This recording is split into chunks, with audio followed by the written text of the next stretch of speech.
Oke, Mbak sebagai sutradara film wanita hamil, Iya. gimana perasaan Mbak untuk pertama kali untuk pembuatan film ini? Iya, kalau pertama sekali tahu tentang anak-anak ini, saya memang merasa sangat tidak adil ya, gitu. Maksudnya bahwa ada anak-anak yang harus lahir dan dibesarkan dalam penjara. Jadi em, itu bagi saya itu nggak adil ketika mereka lahir, dari mulai lahir yang mereka tahu adalah penjara, pergaulannya adalah para narapidana, dan mereka akhirnya menjadi berperilaku seperti narapidana. Ya. Karena anak seumuran mereka itu kan masih belajar dari mencontoh, dia belum tahu apa yang benar, apa yang salah, sehingga ini yang harus kita khawatirkan. Seharusnya dunia penjara bukanlah tempat terbaik buat tumbuh kembang anak. Jadi bagi saya itu sangat tidak adil ketika pertama sekali saya tahu tentang mereka. Itulah kenapa saya masih berjuang sampai sekarang, meskipun kita dari komunitas dengan dana terbatas, tetapi kita tetap berusaha bagaimana supaya sampai negara mendengarkan permohonan kita, permintaan kita supaya anak-anak ini diselamatkan.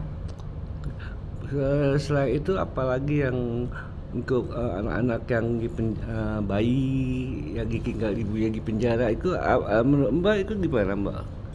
Apanya? Gimana? Maksudnya? Apa ya? Gini, jadi anak yang lahir di penjara, di dalam penjara maksudnya, itu dia pasti menyerap yang seperti disampaikan itu. Untuk menanggulangin itu apa tindakan dari Bu Pendeta ya?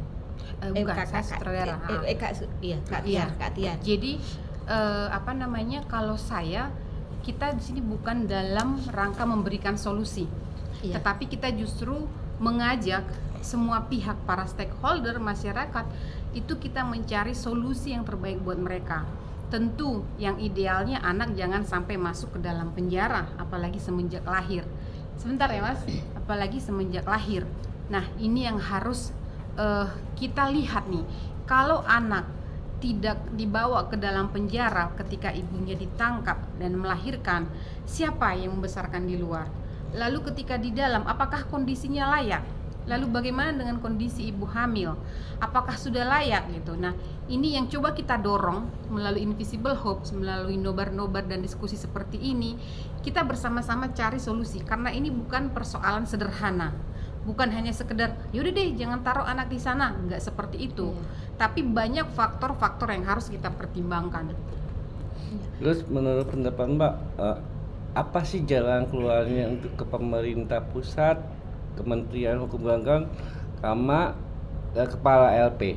Ya, kalau kita berharap memang sebetulnya memang kita tidak bisa menumpukan semua tanggung jawab ini kepada Kemenkumham itu. Memang kita harus menyadari itu, karena yang tadi saya bilang, ketika anak lahir lalu kemudian keluarga di luar tidak sanggup untuk membesarkan sehingga harus berakhir di dalam, seharusnya ada pihak yang mengambil alih pengasuhan itu. Jadi sebelum dia sampai ke dalam, seharusnya itu ada pengasuhan alternatif di dalam, yang berarti bukan tanggung jawab Kemenkumham. Lalu kemudian soal kesehatan, sebetulnya ini kan bisa bekerja sama lintas kementerian. Itu kenapa kita melihat seperti ini, bahwa ini bukan hanya tugas Kemenkumham, tetapi minimal ada Kemenkumham, KPPA, Kemenkes, Kemensos. Ini harus ada.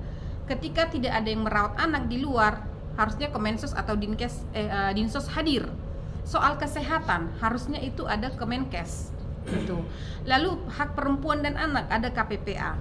Tentu kondisi di dalam ya tanggung jawab utama Kemenkumham atau Dirjen Pas. Nah ini sebetulnya harus bekerja sama. Jadi kita di sini bukan dalam rangka mau menyalahkan Dirjen Pas ataupun menjelek-jelekkan mereka. Cuman kan mereka merasa sepertinya mungkin, saya tidak tahu, mungkin ya karena Pak Menteri tidak mau melihat filmnya, karena menurut salah satu staf ahli beliau, kalau ini dilihat Menteri bisa terjadi Dirjen itu dipecat gitu. Jadi Pak Menteri itu belum melihat. Nah, ini kami sangat kecewa gitu. Jadi memang padahal sebenarnya maksud kami adalah mengajak pihak-pihak lain di luar Kemenkumham untuk nolongin Kemenkumham, kan seperti itu istilahnya gitu. Jadi memang bagi kami adalah ingin mencari bantuan bersama-sama kita dengan Kemenkumham untuk menyelesaikan persoalan ini. Jadi selama ini pemerintah semuanya itu seperti tidak pernah tahu ya dengan kondisi seperti itu ya Mbak ya. Kalau mereka pasti tahu lah ya, Sebenarnya kan tapi pasti maksudnya, tahu. iya. Cuman memang Memang belum kalau terketuk. kalau kementerian lain saya belum tahu. Cuman ketika saya bertemu Bu Bintang, beliau bilang ke saya dari Menteri KPPA bahwa tidak tahu bahwa ada anak-anak yang lahir dan dibesarkan dalam penjara. Nah, itu dari beliau ke saya. Lalu kami memberikan rekomendasi apa kira-kira dari temuan kami yang bisa mereka tindak lanjuti.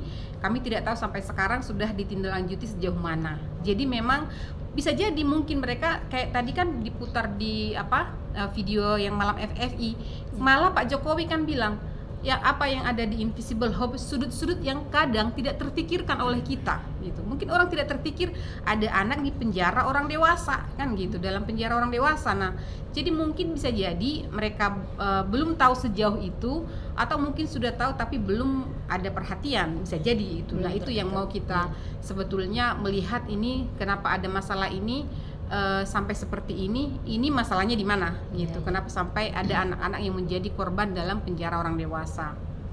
Terus harapan ke depan Mbak, andai kata Kementerian Hukum dan HAM dan Pak Jokowi menonton film ini diputar kembali, apa harapan Mbak? Tentunya sebetulnya ini bukan hanya persoalan mereka lihat filmnya, tetapi adalah bagaimana mereka harus bertanggung jawab mengambil langkah konkret menyelamatkan anak-anak masa depan bangsa yang ada di dalam penjara. Itu. Tapi kita mulai dengan nonton film itu. Jadi sebetulnya intinya bukan di film itu, tetapi film ini menjadi alat buat membuka mata kita semua. Menjadi alat menggerakkan hati Pak Presiden, menggerakkan hati Pak Menteri. Bagaimana mereka tergerak untuk lebih memperhatikan anak-anak ini. Makanya tadi saya bilang, film ini bukan mau menjelek-jelekan mereka. Gitu. Jadi harapan kami sebetulnya bukan hanya soal lihat filmnya, tetapi harus ada nanti hasil yang konkret jangka panjang. Ini harus ada perbaikan. Ini anak-anak harus selamatkan seperti itu. Karena anak-anak adalah itu penerus Masa depan bangsa. Masa depan bangsa. Iya. Ya, betul. Oke, nama lengkapnya izin sekali lagi. Lamtiar Simorangkir. Mbak izin lagi bertanya, jadi selama ini memang itu kayak benang kusut yang belum ditanganin begitu ya. Padahal ini generasi bangsa yang akan terpuruk begitu ya. Jadi harapan lagi Mbak Tiar supaya pemerintah tergugah, bagaimana Mbak? Salah satu yang kita lakukan ya dengan film ini, Ya, bagaimana mereka tergini. Kenapa kami bikin film? Kenapa bukan dengan laporan? Kenapa bukan dengan foto? Kenapa bukan dengan buku? Tapi bagaimana media film itu lebih mudah menggerakkan hati nurani orang. Itu kenapa kami pengen Pak Jokowi lihat filmnya, Pak Menteri lihat. Iya. Karena kalau laporan, dia pasti sudah banyak dengar laporan. Tapi bagaimana sebagai manusia dia bisa tergerak dengan film ini? Itu harapan kami gitu.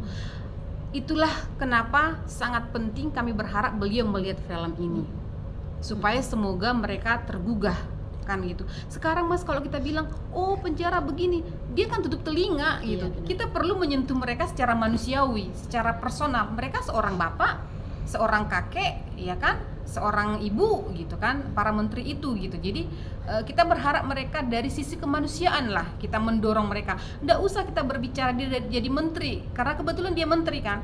Tapi secara kemanusiaan aja gitu. Karena kita berbicara menteri, dia kan defensif. Dia tentu tidak mau kalau kita mengkritisi penjara gitu. Tapi sebagai seorang bapak, sebagai seorang kakek, bapak bisa melakukan apa gitu.